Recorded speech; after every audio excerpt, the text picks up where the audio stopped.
Start with peeled potatoes, chop them very nicely, and put them in salted water. Okay, we have our boiling potatoes. When they're ready, they will be fork tender. Okay, now we have our cooked potatoes, and we want them to just, your fork should just go right through them. Simply, you shouldn't have to press really hard. They're fork tender.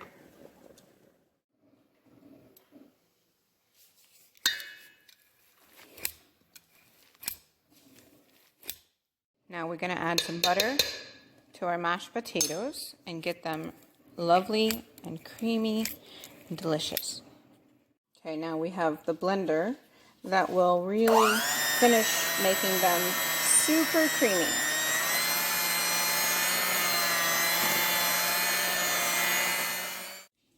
So now we have soft, thin-ish, but not too thin potatoes that we're going to incorporate into our dough. Okay, we have our chopped onions drained, our butter.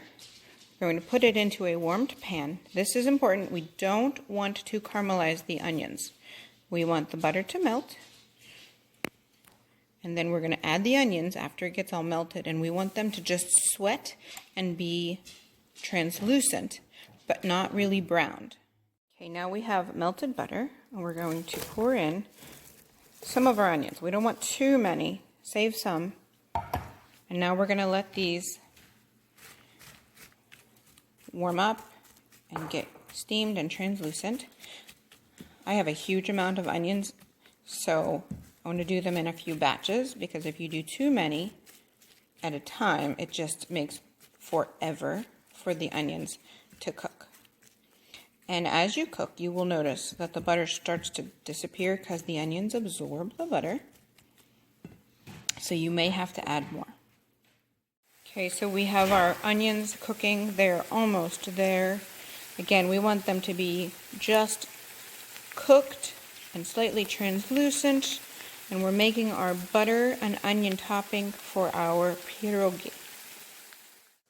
Okay, we've got our onions. I'm going to do just a little salt, little flavor, and if you want to add some pepper, because we're big fans of pepper, but if you're not, that's okay too.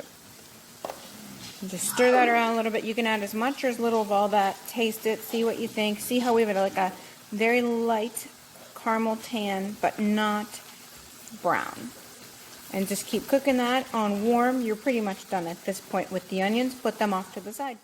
Okay, so we now have our dough. We're going to start with our 2 cups of mashed potatoes.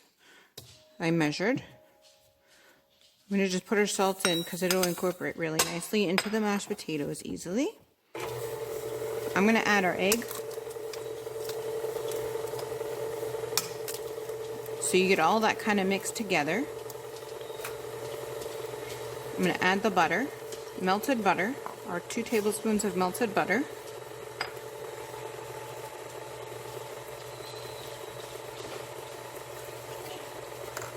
Then we have our 2 tablespoons of oil, just a little extra, just to make the dough nice and soft.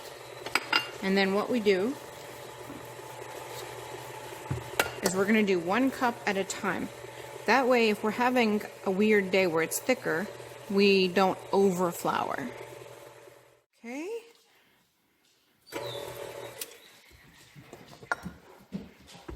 Let that mix up.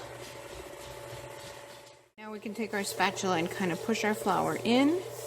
Now I can see it's a little tight today, so I may need less flour than usual. And it could be maybe the mashed potatoes are a little less liquidy for whatever reason, but it looks like the dough's already pulling together really well. So now I'm going to add a little bit more flour because I needed to pull together just a little bit more, so I did about 1 more cup. So I'm at 3 cups right now, and then we'll use the rest for when we roll it. So we have our dough. It should be soft, okay? I'm going to just pinch a section off to work with. We want to put a little flour down because it's a little bit sticky, but that's why they're so good too. Okay, we have our rolling pin, which is necessary. But if you have even a glass or something, if you don't have a rolling pin, that's great. We want to roll the dough so that it's not too thin to work with.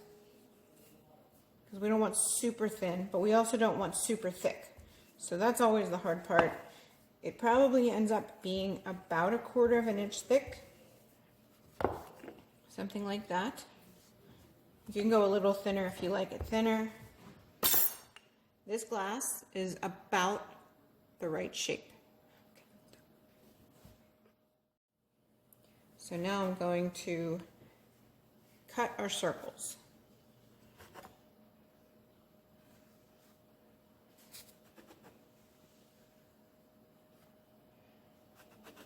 And again, depending on the size of your circles, you'll get different amounts. We're just going to roll with those 4 for now.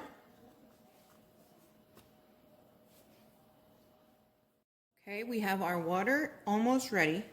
It should be salted and at a simmer boil. You don't want full boil because then it'll overcook your pierogies and they'll just kind of explode and fall apart. And then our butter and onions is ready to go on warm and slightly cooking. Okay, now we have our circle. We want to put not too much filling because it's just too much. Then we're going to fold it so that your inside's there. Okay, now we have our little taco, so to speak. We put our finger in a little water on the inside. And what that does is kind of create a glue with the flour. So we're going to pinch and pinch and pinch and pinch. These are old school pierogies, not fancy. My pleating, it looks just like grandma's. That is what it's going to look like, and you will have a little crescent. Okay, we're going to try it again. Repeat. Filling, leave a little space. Rim our pierogi dough. And then that's the best way to call it, just like a little taco. Start with our pinching, pinch, pinch, pinch, pinch, pinch, pinch, and here we go. Now, we are going to take our pierogi and we're going to carefully drop it in the water. If you are worried about your fingers, use a slotted spoon or something. That's okay. And you can see the water's just slightly simmering. And these are gonna stick at the bottom until they start to cook. After about a minute or 2, you will see them magically start floating to the top. This is our salted water. All right, and now we have our first floater coming up. You'll see them start to come up a little bit and a little bit and a little bit. Another thing you may have to adjust is your heat. Because the pierogies take the heat from the water, we might have to adjust to turn it up a little bit as they cook. Okay, we have them ready to go. I'm going to lift it out with my slotted spoon, put it into our butter and onions that is just simmering. Sorry, Damon's constructing downstairs, so we've got a little banging.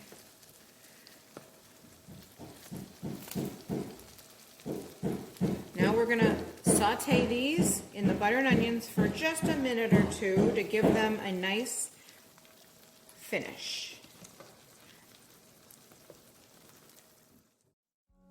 Okay, now we've got them sauteed. I've turned them a little bit. See how they're getting a little brown? And you can cook them, brown them as much as you want here. I'm a fan of just sauteing them for a minute or 2.